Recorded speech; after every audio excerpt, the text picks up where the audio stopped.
Pan गरम झालेला आहे, त्यामध्ये आता वाटाणे जरा भाजून घेऊया। 3 चमचे तेल लहान,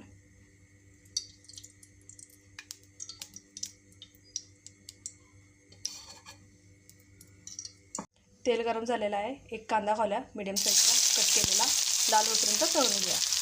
छोटा चमचा हळद, 5-6 हिरव्या मिरच्या, लसूणच्या पाकळ्या 5-6 आणि थोडीशी कोथिंबीर, याचा आपण ठेचा बनवून घेतलेला आहे। याचा ठेचा घालून घेऊया, थोडंसं 2 मिनिट परतून घेऊया तेलात। झालेलं आहे। टोमॅटो घालून घेऊया, लहान साईजचा कट केलेला, थोडीशी ढोबळी मिरची घालूया, वाटाणे घालून घेऊया भाजलेले,